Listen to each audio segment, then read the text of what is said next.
Nearly 100 years ago, the great RMS Titanic came to rest at the bottom of the North Atlantic. More than 1,500 men, women and children were killed when the ship went down.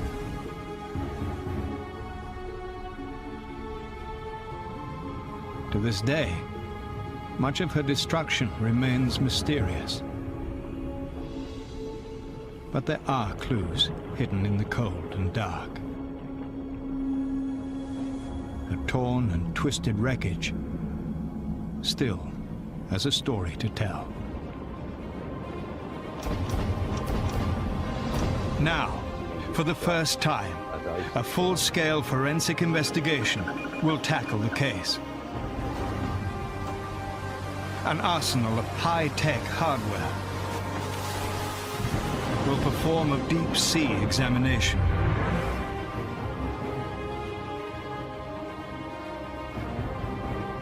Pieces of Titanic will be dissected and analyzed. New techniques will reveal aspects of the tragedy never before witnessed or understood. Battling hurricane winds and hostile seas, investigators will work to unravel secrets nearly a century old. Titanic's true and dramatic story may finally be told, as scientists uncover answers from the abyss.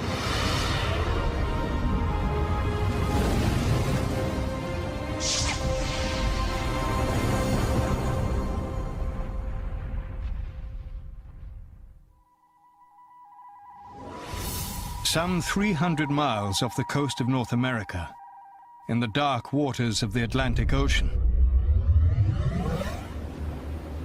a group of ships has come together at the Titanic site. Experts from the United States, Great Britain, Canada, and France have convened with one goal. Their mission? To conduct the first full-scale scientific investigation of the Titanic disaster. If there's any opportunity to try out this innovative technology during the first leg. We don't really know at this moment the attitude of the ship when it hit the bottom. Surprisingly, the destruction of Titanic is still mired in myth and controversy. But this unparalleled team of investigators hopes to set the record straight. Now what we're seeing, this is the questionable area right here. Immediately following the Titanic disaster, the world struggled for answers. Soon, a popular story emerged that seemed to explain everything. Titanic struck a mountainous iceberg. She sustained an enormous gash and sank in one piece, killing more than 1,500 people. For nearly 100 years, this was the accepted account of what happened that tragic night. When Titanic's wreckage was discovered in 1985, the world was shocked to learn there was more to the story.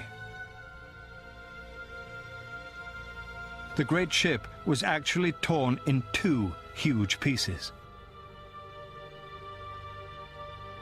Her bow and stern separated by nearly half a mile.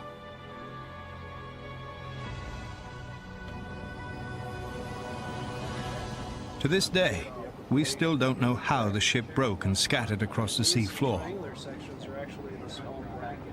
This group hopes to change all that. Further, there's a tremendous amount left to be learned about the Titanic. Bringing these minds together, we should be able to come up with a pretty good answer to what happened, why it happened, and in what sequence it happened. To reconstruct the disaster, the team at sea will work with investigators on land.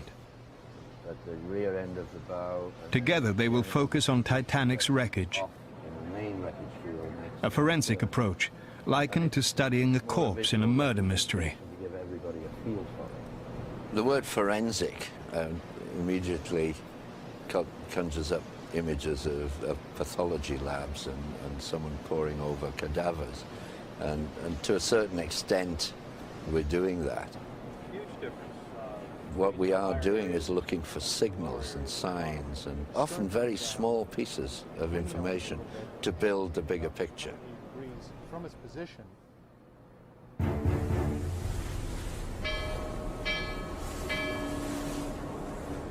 Four major events surrounding the destruction of Titanic are still shrouded in uncertainty.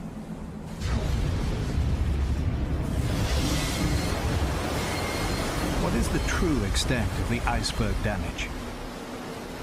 Scientists now suspect it's a series of small slits, not a 300-foot gash. But can they prove it? They also know that Titanic broke into pieces the night of the disaster.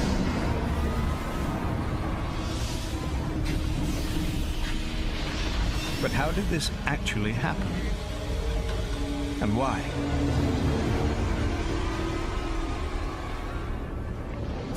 One of the biggest mysteries is what occurred when the ship left the surface. How did the bow survive the 2.5-mile descent relatively unscathed?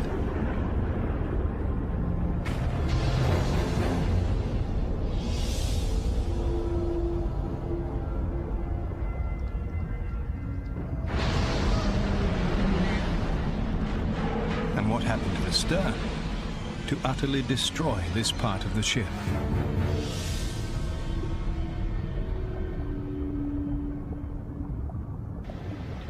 Ship's heading is 150. All right, Kurt, 100 up. 100 up, I got 100 up. One in. To answer these questions, the investigators divide the wreck site into two fields of operation. The crew aboard Ocean Voyager will concentrate on Titanic's bow, which lies more than 12,000 feet below.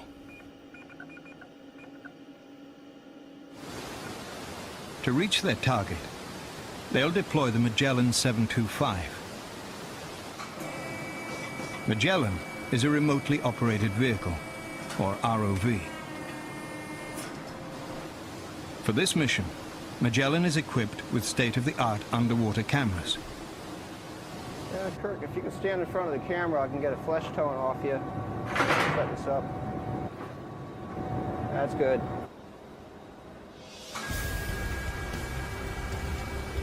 Once Magellan reaches the Titanic site, its powerful lenses will become an investigative research tool. Magellan will be able to get a very close-up look at the whole structure, at various pieces of debris down there, and be able to pick up what we hope are a lot of visual clues. We'll get detail like nobody has seen before. To launch Magellan to Titanic requires a 15-ton crane and an 8-man crew. The robot is attached to the ship by a cable thousands of feet long.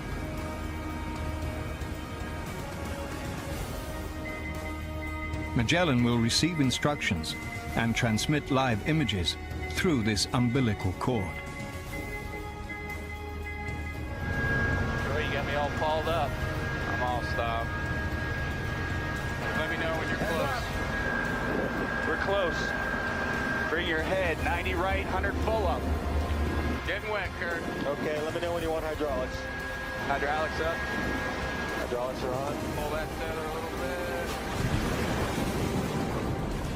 Troy, start working on the depressor. Yeah, get that sling out. As Magellan now fights the current on its 3-hour trip to the site, a half-mile away, the crew aboard Nadir prepares its mission to the exploded stern. Little is known about this part of the wreck. The manned submersible, Nautil, is being turned into an advanced photographic platform.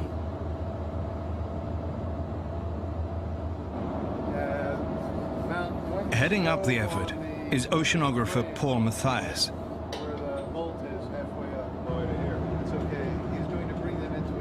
He outfits Nautil with high-resolution cameras and powerful deep-sea lights.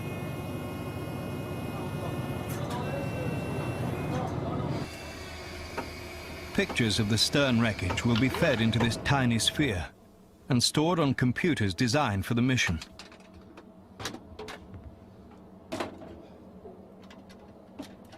We are about to try something that's never been tried before. Very exciting.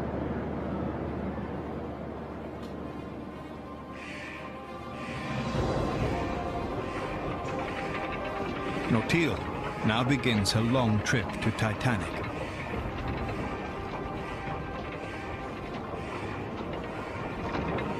A voyage that will take her crew to one of the most inhospitable environments on Earth. Temperatures are freezing. The water pressure is bone-crushing. All that will protect her crew is a 4-inch thick titanium shell.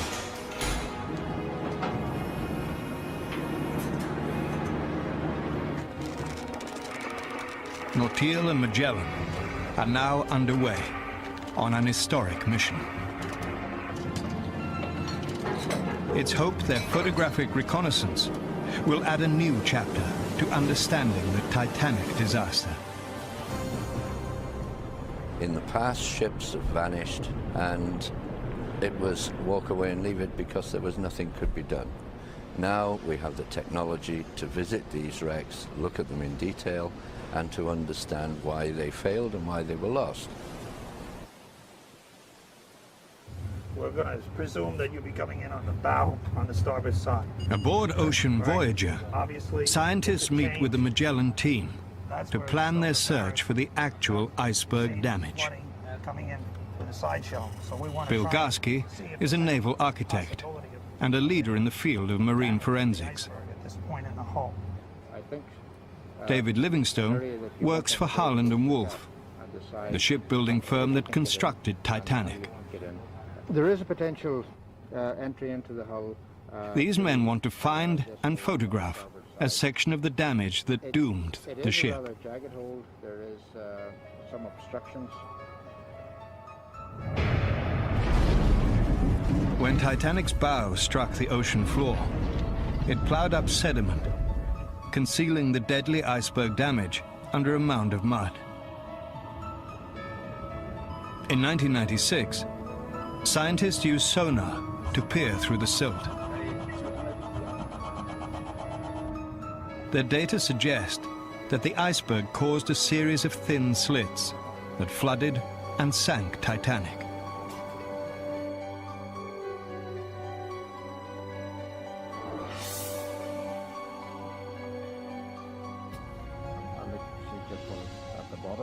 Today, investigators wonder if part of the fatal damage might not be buried in the mud. Made some calculations, or there was something that. if In the fact, floors- if the ship it might be was visible to the more than naked 35 eye. degrees. I think if we can find some exposed surface of the ship that was not in contact with the sediment, perhaps, and I say that perhaps, we may find the iceberg damage that the ship sustained. Before they can begin looking, the pilots must fly Magellan to Titanic's bow. A risky endeavor. Roger that, heading down. As the ROV approaches the bottom, it pauses to check its tethering system for tangles. It's settling out. Things are getting safer. Another 20 meters, 090, Bruce. More than 2 miles of cable floats freely through the deep sea. This is more than enough to get snared on any wreckage at the site. Moved 50 meters, 280, roger. Stand by, Bruce. We are a tethered vehicle. We go all the way from the surface to the vehicle on the bottom. Obviously, we do not want to get that tether fouled. And the Titanic is a major fouling obstacle. After several hours, Magellan reaches the sea floor. You're looking at bottom right there. The landscape is desolate, barren.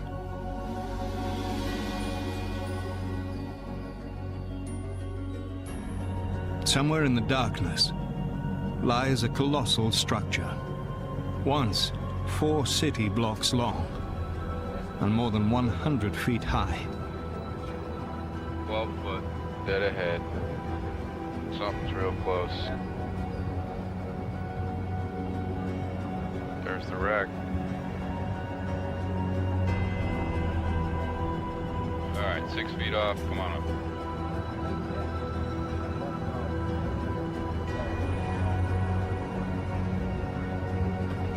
It's pretty close, don't get closer.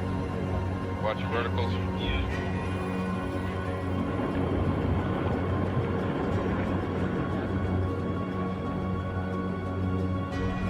Titanic's bow is a haunting sight. Surprisingly elegant, despite its destruction. Troy, nice job aiming those lights. Roger that. The Magellan team runs the cameras through a series of system checks before they begin searching for the iceberg damage. Hey, Emil, how we doing? You're all right down there? Or no? Yeah, we're cool. Okay, so Livingstone and Garsky test the skills of the Magellan pilots.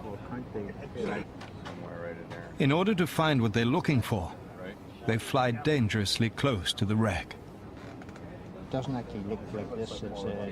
They head to a spot where one survivor claimed he saw damage nearly a century ago. But we believe there's some damage with the ship either.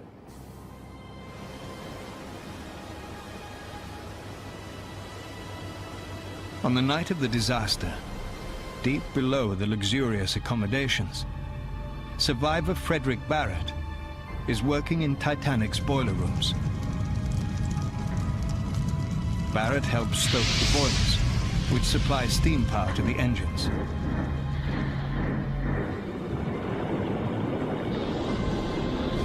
After Titanic hits the iceberg, chaos erupts in the boiler rooms. Barrett is among those who struggle to save the ship. Barrett sees water jetting in 2 feet above the floor grate in Boiler Room 6.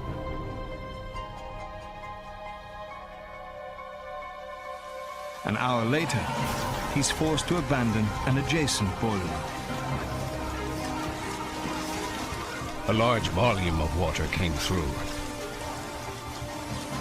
All at once, I saw a wave of foam come tearing through between the boilers, and I jumped for the escape ladder.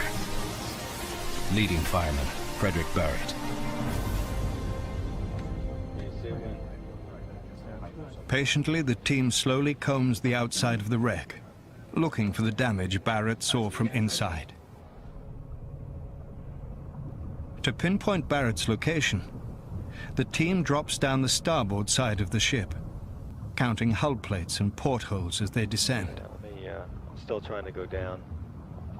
Am I clear on the left? This is the only way to find the exact area described by Barrett. Line here, see how that thing comes in and out?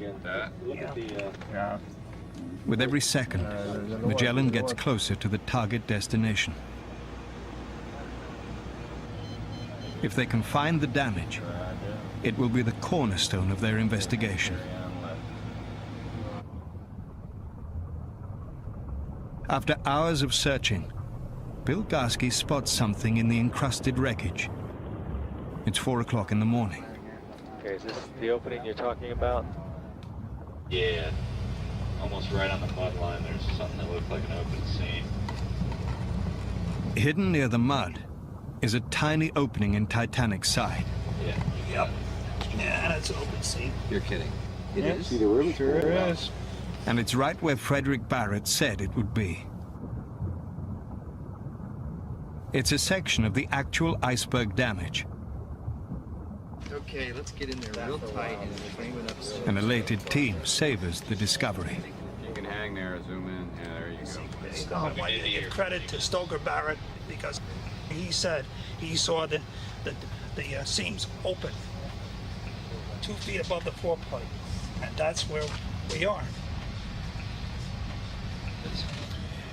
There it is. Okay, Ron, request is that you get the ROV as close as you can to that opening. Upon closer inspection, the damage is telling.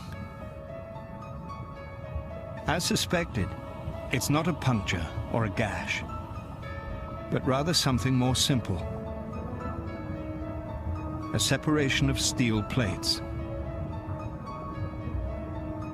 The plates should be held together by rivets, but rivets are missing. Some scientists have long suspected that rivets may have failed upon impact with the iceberg. When the iceberg came and actually hit the ship, at the seams, the rivets could be failing. And by failing, we essentially feel that what would have been happening is the heads of the rivets would have been popping off. Okay. Once they pop off, the seams can open, you can have water coming in. Okay. The question is, why would those rivets fail? Start right at this dab. Yeah. Before Magellan is called back to the surface, it scours the ocean floor looking for loose rivets. Yeah, I couldn't get more than about 20 or 30 degrees. Using the ROV's robotic arms, the pilots collect a steel sample with rivets still intact. See if I can hold still and let it clear up a little bit. Maybe get it under and just hold it up. The sample is carefully placed in a retrieval basket for the long journey back to Ocean Voyager. 7's on the cage, bending it. Backing up. Tight. Okay, you ready to pick them up? Yeah. All right, secure lights and hydraulics. Okay, lights, hydraulics down. Got enough boom. The following day, Weiss begins his work by thoroughly photographing the specimen.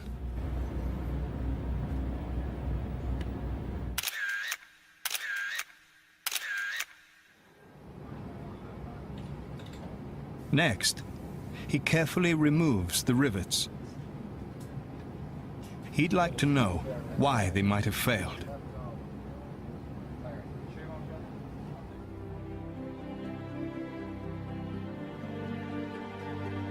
At the time of Titanic, ships were held together by rivets, not welds like they are today.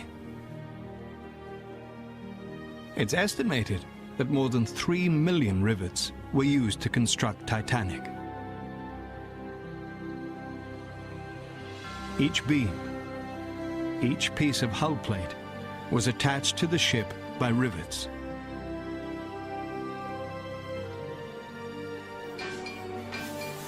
Titanic's rivets were made of wrought iron, which is essentially a mixture of iron and a substance called slag.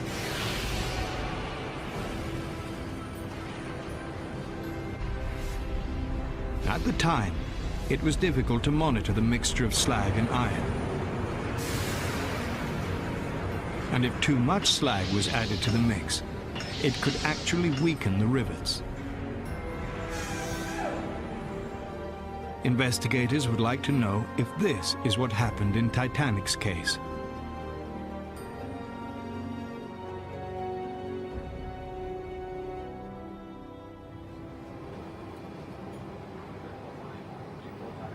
In a temporary lab aboard Ocean Voyager, Tim Weiss continues the search for answers.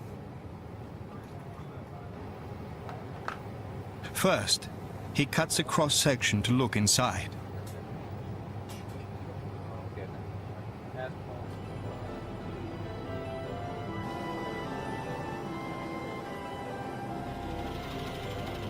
Weiss collaborates with material scientist Tim Fakey, who's testing more rivets at the National Institute of Standards and Technology in Maryland.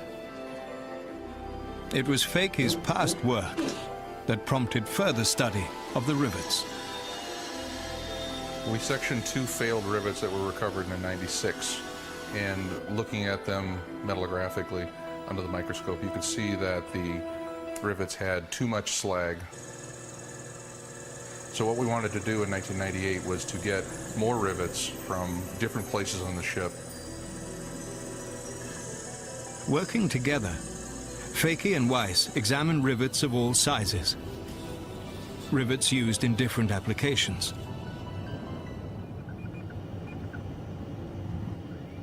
They're measuring the quantity of slag, which is seen under the microscope as dark streaks.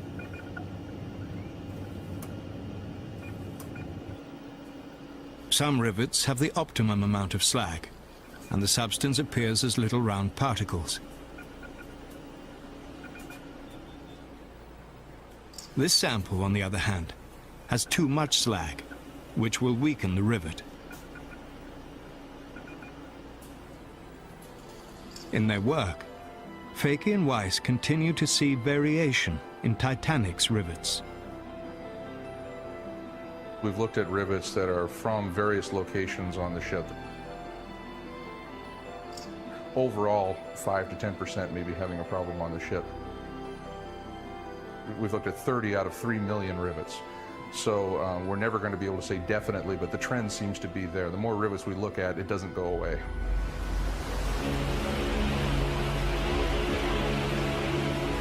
Fakey's work raises provocative questions.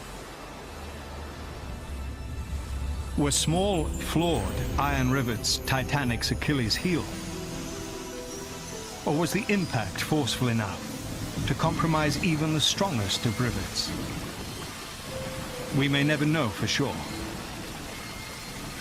In any case, we now know the damage that sank Titanic was quite small. I think psychologically it was just unbelievable that something so small could have caused a loss. It had to be seen as catastrophic, and that was the perception of the day. Now, with hindsight and looking at the evidence, it's entirely possible for ships to be lost with quite small holes that can't be controlled.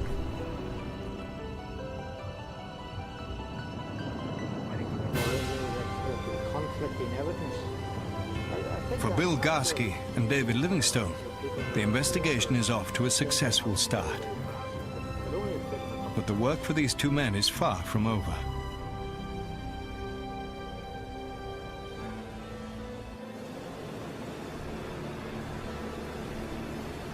The weather for the expedition so far has been very cooperative. Gentle swells make daily commutes a pleasure.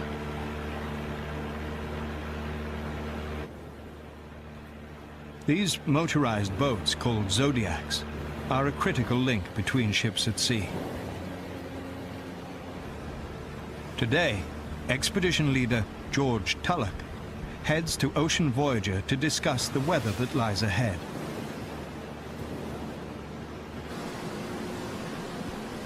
Conditions can change very quickly here.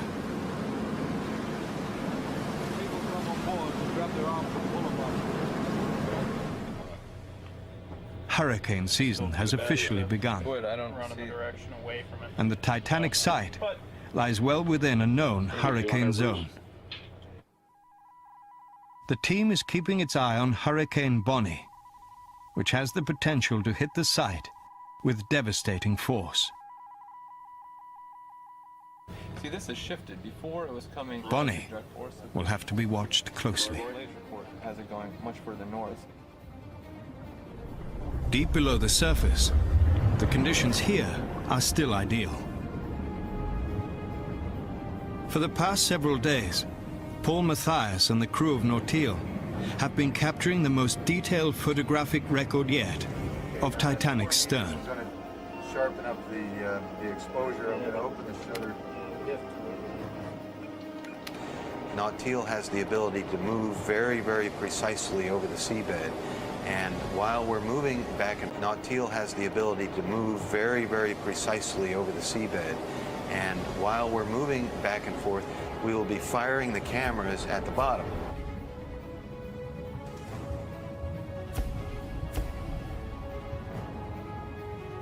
Each of the images that Matthias captures is like a piece in a jigsaw puzzle.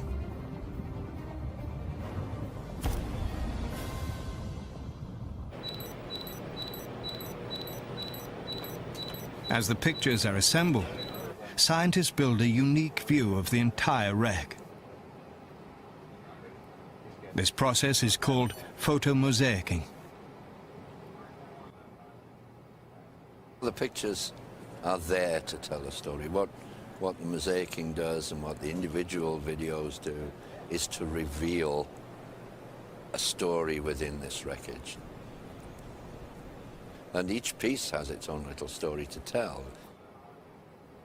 Scientists can now clearly see some historic and dramatic locations.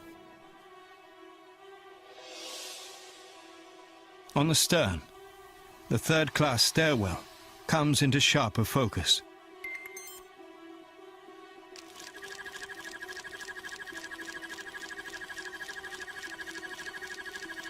The night of the disaster, this was a place of confusion and panic as passengers tried to escape the ship.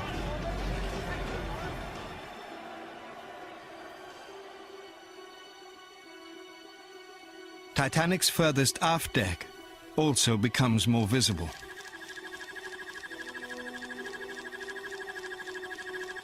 Near these decks, many received last rites from Father Thomas Biles, while others took their chance by jumping into the icy waters. Neither shall there be sorrow of dying.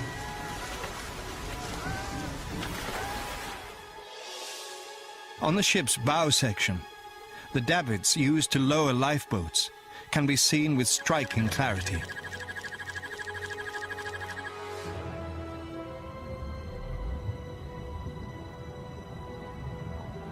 Officer Charles Lightoller worked here for a brief period, evacuating Titanic. The mosaic also reveals the grand staircase.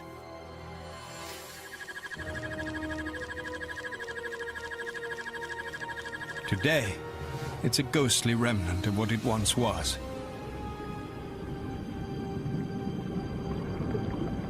With painful reminders of its past elegance.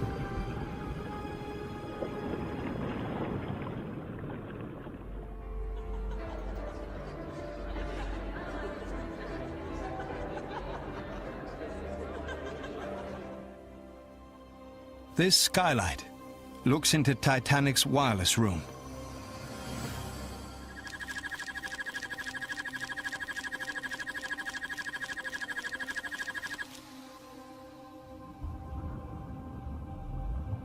A piece of the radio still hangs precariously from the ceiling.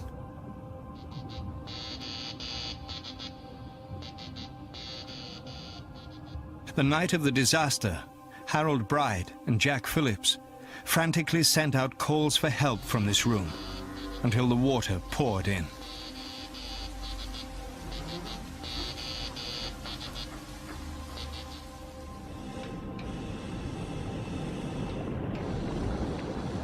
For the next several days, Matthias and the crew of Nautil photographed the wreck piece by piece. It will take thousands of images to complete this historic mosaic of Titanic.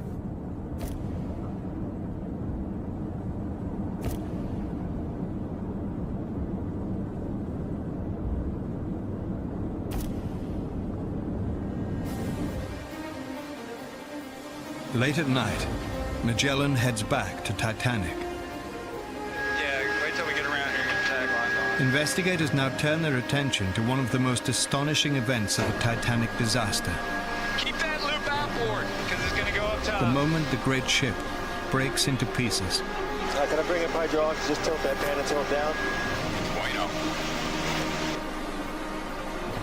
Let me know when I'm in the water. You're in the water. Okay, bring your head 90 right. 90 right? Okay, coming right.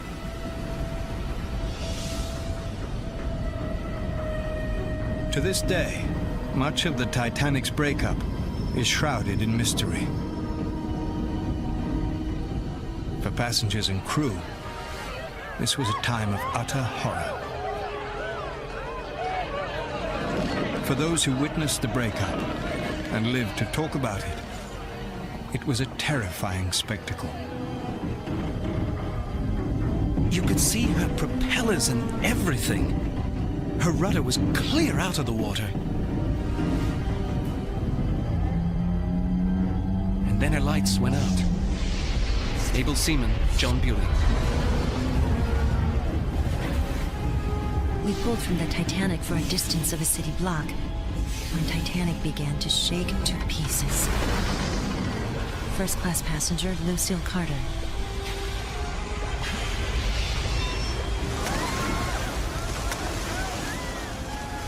While laying on a bundle of chairs, I could see the ship split in two.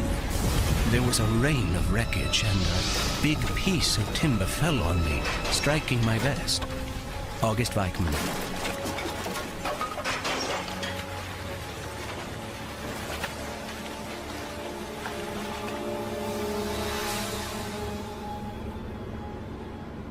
Today, investigators will comb the wreckage, looking for clues that might help to explain Titanic's violent destruction. Magellan approaches an area near the stern, known as the debris field. As it reaches the sea floor, Magellan sends power to its lights. All right, looking 240, 600 feet out. Heading is 215. Yes, we are in the south of the debris field, south of the stern. I don't know exactly at which distance, probably 200, 300 meters or something like that. Dead ahead, 60 feet. We're coming in stuff. The wreckage in this area is staggering. I got a nice big target at 270. Massive sections of the ship stand like giant monoliths. I'm gonna get right up above these things and look down in. Okay, it's gonna take me a little while to get over there.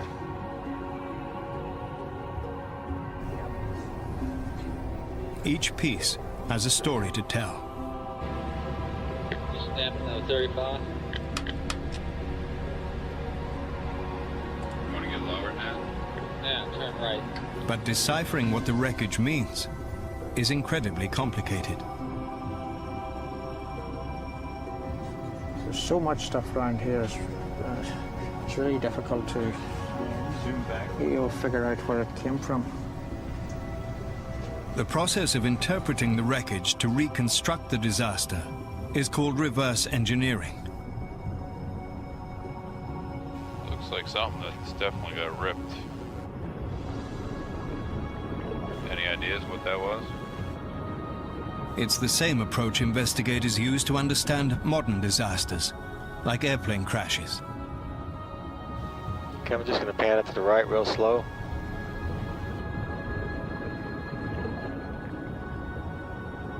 Among the scattered remnants, the team locates a series of boilers. Each more than 20 feet tall. This is pretty tall here. Roger. These boilers may yield significant clues. Yeah, because there is here one furnace, maybe the one here. Yes. Some survivors believe Titanic's boilers exploded, contributing to the breakup of the ship. Fireboxes. Investigators want to know precisely what happened on that terrifying night.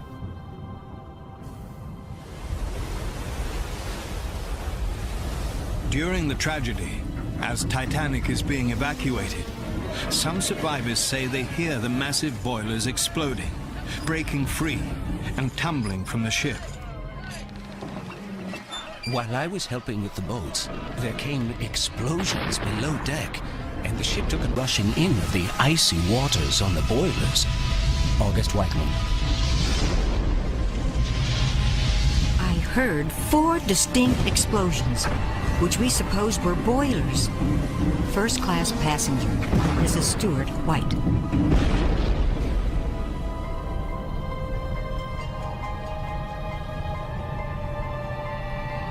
As the investigators inspect the stern boilers, they can find no evidence of explosion. The boilers from number 1 boiler room. It's a single-sided boiler.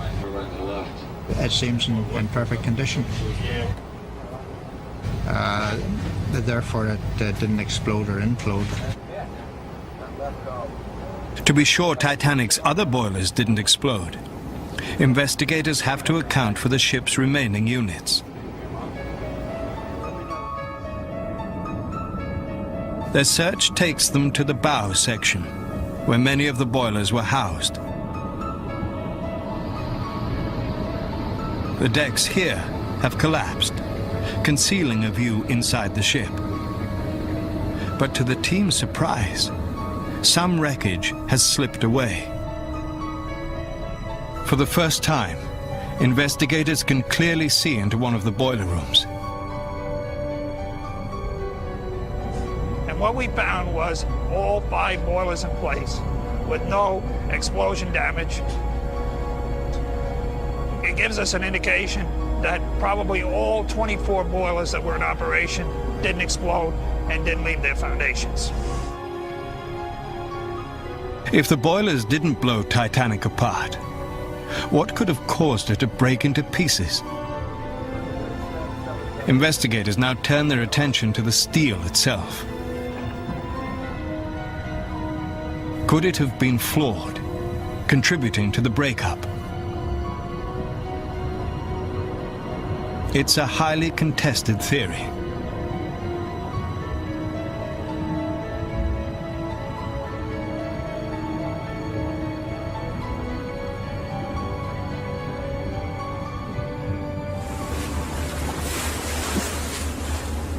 To settle the debate, the team needs physical evidence. An actual section of steel that broke free from Titanic.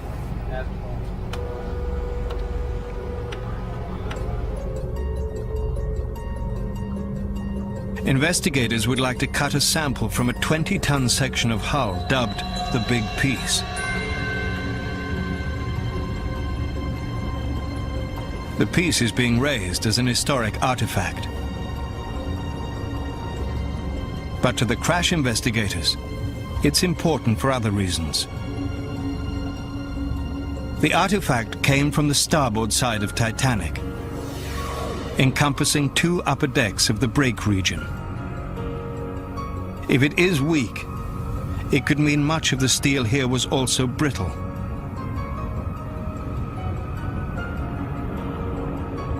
For retrieval, the artifact is connected to giant lift bags, which carry it 2.5 miles to the surface.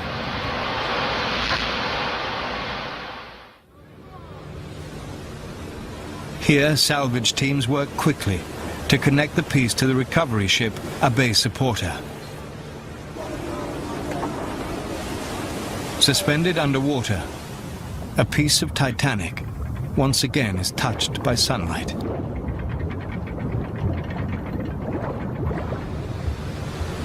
As the crew works, they're careful not to cause any damage to this historic artifact. Come on up. Bring it over to the side. Turn it around. Okay. Despite their best efforts, it's difficult to control the massive weight in high winds. This rope tight now, okay. After several tense hours, a section of Titanic's hull is safely secured. David Livingstone and Bill Garsky now have a tangible link to Titanic's rupture. Hey, look at this, right here. We hope to learn much more about how the Titanic broke up. There's been a lot of and perhaps make a better explanation why the vessel is in the state she's in today. The gravity beating those days, I don't think it was. Yeah. Evac. It's probably lead. As the big piece makes its way to Boston for analysis, the expedition team monitors Hurricane Bonnie, which has stalled near the Atlantic seaboard. The hurricane is pushing bad weather their way. Nervousness underlies the proverbial calm before the storm. Many of the crew take advantage of the sunshine. It's hoped that rain and rough seas are all that hit the site, and that the hurricane never gets any closer. For now, it's a tense waiting game.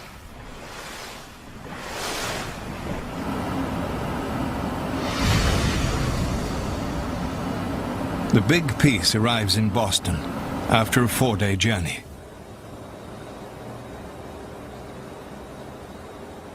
In the harbor, materials scientist Tim Fakey meets with Titanic conservator Stefan Pennick. On that side, you see a very flat edge over here, this region, when we disassemble it. The big piece came from very close to the region in the stern where the big break occurred, where the ship broke up.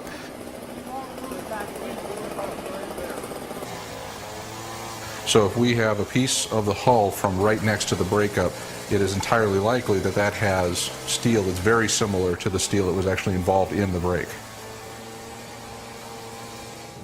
This part? Can you put that on the light? The steel looks perfect. Back in his lab, Fakey prepares a sample cross-section of the steel. Using what's called a fracture toughness test, he will measure its strength.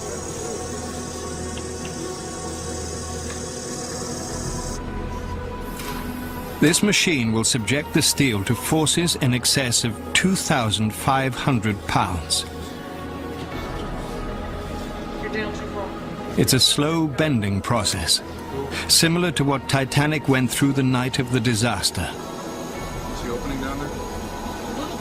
When the stern of the Titanic came clear of the water, the upper surface of the ship was loaded to several times its design strength. And how the materials react to this huge load is going to determine what happens to the ship.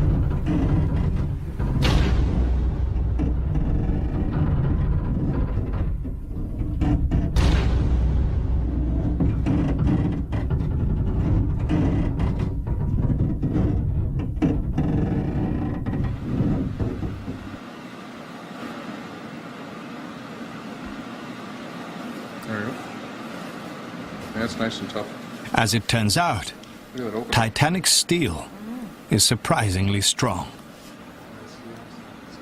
The steel shows toughness almost as good as modern steels and was actually quite adequate for the application of the Titanic. Okay, this is nice. Fakey's work has helped to settle a debate that's raged for nearly a decade. This is nice, tough material. Investigators can now say with certainty that Titanic's steel was not flawed, and it did not contribute to the breakup of the ship. Next, investigators shift their focus to another potential cause: the powerful flooding of Titanic.